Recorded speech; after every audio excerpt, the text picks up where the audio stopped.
Doctor साहब, हुकूमत और अपोजिशन मुज़ाकराती कमेटी का इजलास 28 फरवरी को तलब कर लिया गया है, लेकिन पीटीआई की जानिब से बात कही जा रही है कि जब तक जुडिशल कमीशन नहीं बनेगा जो आगे मुज़ाकरात आगे नहीं बढ़ेंगे। तो ये मुज़ाकरात क्या ये हल मेरे ख्याल से निकलेंगे? मुज़ाकरात तो इतना कोई अहमियत नहीं रखते। जो पीका ऑर्डिनेंस है जी। इसके ऊपर नज़र रखना मेरे ख्याल से बहुत ज़रूरी है कि ये किस शक्ल में सामने आता है। पहली बात तो ये कि आज़ादी इजहार राय बहुत अहम है जमहूरी माशरों में, और जिन माशरों में जमहूरियत नहीं है वहाँ पर भी अपना ओपिनियन देना बहुत ज़रूरी है। लेकिन आज की दुनिया जो है उसमें ये आज़ादी इजहार राय और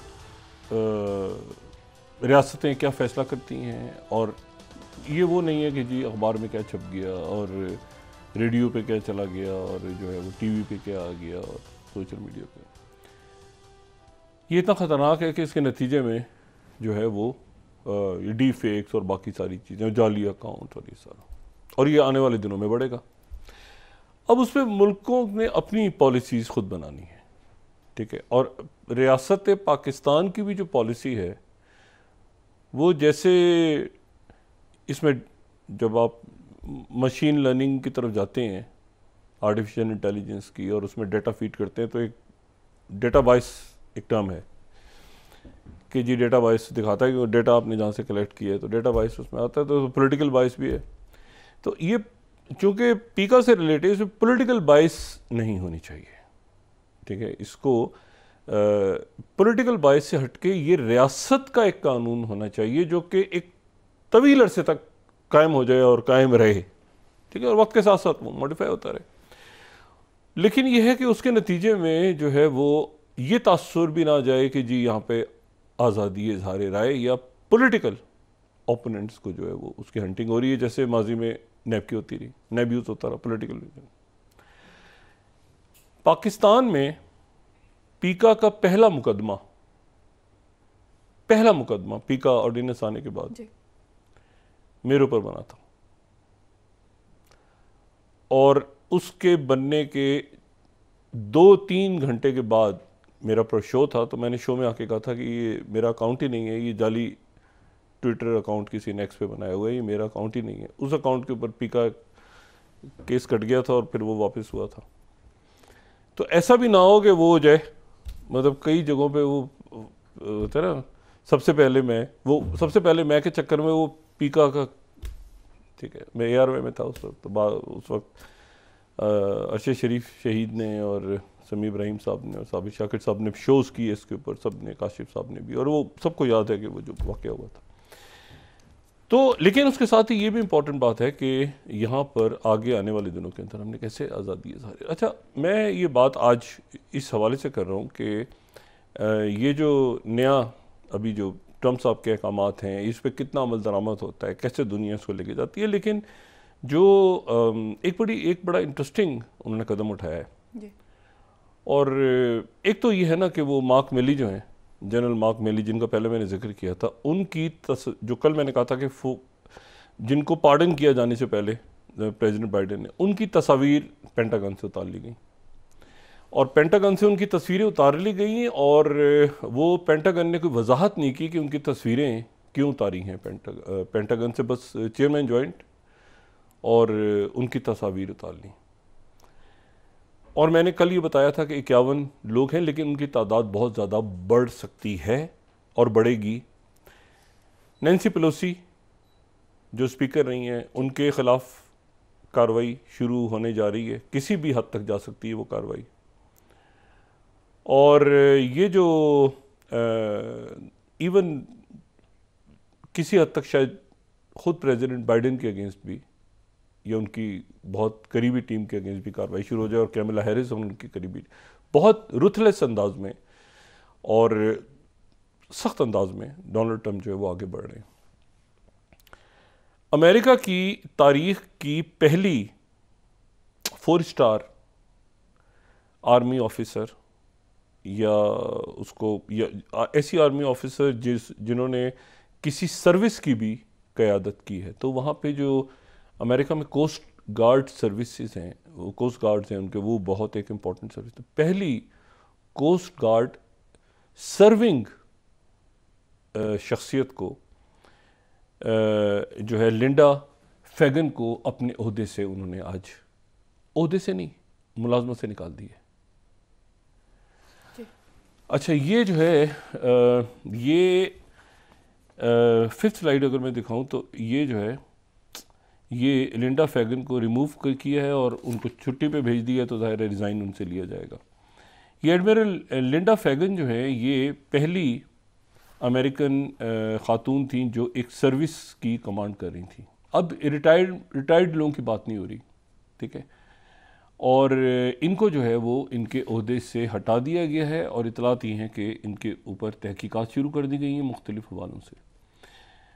अच्छा, पहले तो रिटायर्ड की थी, अब सर्विंग भी आ गए, ठीक है, और ये सर्विंग आ गए उसी में जहाँ पर जो है वो बात हुई थी कि फेडरल जो सर्विसेज में लोग मौजूद हैं अमेरिका के, उनके ख़िलाफ़ फर्ज हो रही है। और वो स्टेट डिपार्टमेंट ने आपसे कहा कि ये इसमें पोम्पियो के अगेंस्ट, माइक पेंस के अगेंस्ट, ये रिपब्लिकन्स जो जिन्होंने इख्तलाफ किया था और जो अंदर ही अंदर काफ़ी गड़बड़ घोटाले में विवेक जो हैं, विवेक रामास्वामी, उनके हवाले से ये इतलात हैं कि उनको जो है वो हटाया है बाकायदा एक पॉलिसी के तहत ट्रंप इंतज़ामिया ने, और ट्रंप इंतज़ामिया ने हटाया है। और इलॉन मस्क जो है, ये मैं वाशिंगटन पोस्ट को कोट कर रहा हूँ ताकि इसकी क्लैरिटी आ जाए, ये 33rd DOJ revamp empowers Musk as frictions, ये जो है ये आ गई सामने, और इसी को फिर जो है यहाँ पे एक तरह से उनको रास्ता दिखाया कि तुम जाके ओहायो के गवर्नरशिप का इलेक्शन लड़ो और यहाँ से इस टीम में से बाहर चले जाओ। H-1B वीज़ा जो है उसके ऊपर एक क्राइसिस क्रिएट है, और भी क्राइसिस है कि इनर टीम में किसी बाहर के आदमी को अलाउ नहीं कर रहे। और टाइम्स ऑफ इंडिया ने फिर इसको बात की है। 34th उनका पूरा है कि जी इलॉन मस्क के ऊपर उन्होंने कि कैसे बूट आउट किया विवेक रामास्वामी को, और गार्डियन फिर ये रिपोर्ट कर रहा है कि विवेक रामास्वामी जो हैं उन्होंने cost cutting program living Musk in charge, ये जो कॉस्ट कटिंग प्रोग्राम था जिसमें ये बात हो रही थी कि मुलाजमीन को निकाला जाएगा और ये सारा, तो इसके ऊपर इंडिया में भी ये बात डिस्कस हो रही है। लेकिन मैं आपसे ये बात कहूँ, देखें आज जो है वो एक बड़ा, पिछले 24 घंटों में, आज से मुरादी एक बड़ी अनाउंसमेंट की है उन्होंने, अनाउंसिंग द स्टारगेट प्रोजेक्ट, ठीक है।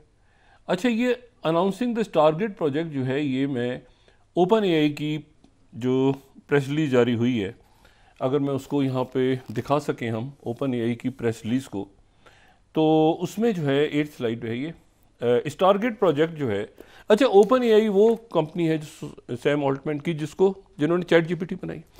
अच्छा, अभी स्टारगेट प्रोजेक्ट क्या है, उसमें 500 बिलियन की इन्वेस्टमेंट होगी अगले 4 सालों में, ठीक है, 500 बिलियन।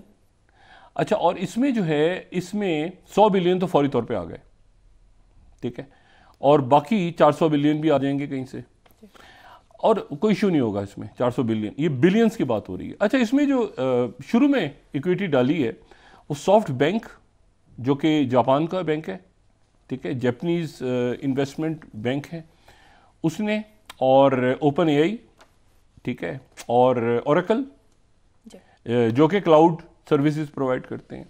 ये MGX जो है ये अबू धाबी का है। ये बड़ी इंटरेस्टिंग बात है कि जो इनिशियल इस प्रोजेक्ट में फंडिंग है वो MGX की है। MGX जो है ये अबू धाबी बेस्ड एक अदारा है। इसकी 16th पे हम जाएंगे ना तो हमें इसकी डिटेल मिलेगी। AI लीडिंग 16th हम दिखाएं। MGX के लोग काफ़ी कंफ्यूज हो रहे होंगे इसको पढ़ के, तो ये अबू धाबी से है, एडवांस टेक्नोलॉजी इन्वेस्टर, इनकी तरफ से भी इन्वेस्टमेंट आई है MGX की, ठीक है। ये AI के अंदर अबू धाबी जो है UAE बहुत आगे है। अच्छा, वापस आ जाए इसकी ओपन AI की प्रेस रिलीज पे ज़रा आ जाए, इसको ज़रा देखते हैं ना। इसमें जो है इनिशियली सॉफ्टवेयर आ गया जो जापानीज़ है, ओपन AI, ओरेकल और MGX। अच्छा, फिर उसमें जो है वो ओपन AI और सॉफ्ट बैंक जो है वो लीड पार्टनर्स होंगे इसमें, और सॉफ्ट बैंक जो है वो फाइनेंशियल रिस्पॉन्सिबिलिटी लेगा और ऑपरेशन रिस्पॉन्सिबिलिटी लेगा, और मासायोशी सोन जो कि उसके सॉफ्ट बैंक के हेड हैं वो इसके सरबराह होंगे। अच्छा, एनवीडिया वाले ज़ाहिर उनके तो मज़े हैं हर तरफ से। ओरेकल जो है वो देखेगा ज़ाहिर क्लाउड सर्विसेज वगैरह, लेकिन वो भी इसमें इन हो गया।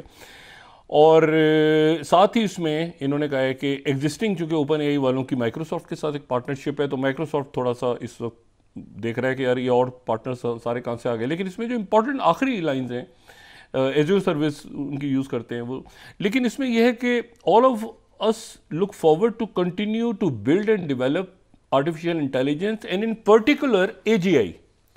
अच्छा, ये AGI का मतलब है artificial general intelligence for the benefit of all of humanity.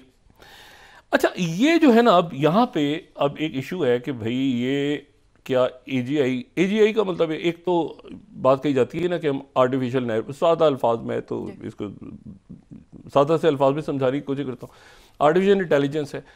इस वक्त हम आर्टिफिशियल नैरो इंटेलिजेंस में हैं, कहा जाता है, ठीक है, कहा जाता है कि आर्टिफिशियल नैरो इंटेलिजेंस है कि आपने जो इंसानी जहानत है, जो लेवल है इंसानों का, उसको अचीव नहीं किया। मेरा अपना ख्याल, ये ज़ाती ओपिनियन है, बहुत से लोगों की तरह काफ़ी लोग समझते हैं कि हम AGI को ऑलरेडी पहुंच चुके हैं। AGI का मतलब यानी ANI से निकल के, नैरो इंटेलिजेंस से निकल के हम जनरल इंटेलिजेंस तक जा चुके हैं, यानी ह्यूमन लेवल तक। क्योंकि और उसमें भी एक बहस है, वो डिबेट है मुख्तलिफ जगहों पर कि अगर आप ह्यूमन लेवल पर जाते हैं तो कौन सा ह्यूमन लेवल, मतलब इंसानी लेवल पर भी अगर जाते हैं तो इंसान तो मुख्तलिफ लेवल पे है ना, तो क्या PhD लेवल की बात हो रही है, ठीक है, या एक मैट्रिक लेवल की बात हो रही है? अगर आपने मैथमेटिक्स या इन अलूम की तरफ ही आप देख रहे हैं, इमोशंस वगैरह भी आ गई हैं इसमें। अब वो था ना इमोशनल इंटेलिजेंस और क्रिटिकल थिंकिंग, वो सब इसमें मशीनों में आ रहा है। इंपॉर्टेंट बात यह है कि AGI की तरफ क्या हम AGI तक हम पहुंच गए हैं, यानी क्या मशीनें इस काबिल हो गई हैं कि मेरा अपना ख्याल है कि काबिल हो चुकी हैं, ठीक है। रीजनिंग मॉडल्स और ये सारे मिलू के जो भी आप देखें, तो वो इशू इसमें यह है कि ये कह रहे हैं कि जी हमने AGI की तरफ जाना है। अब ये मैंने कहा ना, ये डिबेट है कि एक्सपोनेंशियल ग्रोथ तो गई, ठीक है, मोर्स लॉ भी गया कि 2 सालों के अंदर या 18 महीनों में करते थे, अब तो एक्सपोनेंशियल ग्रोथ अब तो महीने से महीने और ये इस तरह से दिनों के हिसाब से आगे जा रही हैं चीज़ें। और सिंगुलैरिटी भी शायद मेरा ख्याल है कि ह्यूमन लेवल से आगे भी किसी जगह पर आ जाएगी कमिंग डेज के अंदर, अगर सुपर इंटेलिजेंस। और ये AGI खुद इन्होंने लफ्ज़ इस्तेमाल किया है कि हम AGI की तरफ जा रहे थे। पहले कहते थे 2040 तक कहीं जाके AGI आएगी, लेकिन मैं आता ना वो मोर्स लॉ वगैरह वो ख़त्म हुआ सारा किस्सा, और अब ये इतना तेज़ हो रहा है सारा कुछ कि इसमें वो AGI, मेरे जो मैं जिस ग्रुप से बिलोंग करता हूँ जो जिनकी ये थिंकिंग है, AGI ऑलरेडी अचीव है। ये डिबेट भी है कि AGI और क्या जो है वो किस लेवल की AGI, PhD लेवल की AGI, और फिर रीजनिंग मॉडल्स भी आ गए हैं सारे और वो सारे, और फिर चाइना के साथ कम्पीट हो रहा है वो, यहाँ पे बहुत सारे मॉडल। अच्छा, एंथ्रोपिक में फौरी तौर पे गूगल ने $1 बिलियन आज डाल दिए, ठीक है ना, एंथ्रोपिक में डाल दिए, जो कि वो राइवल है, सामने खड़ा है, उनके जो क्लाउड है वो सामने खड़ा है ओपन AI के, यानी ChatGPT के।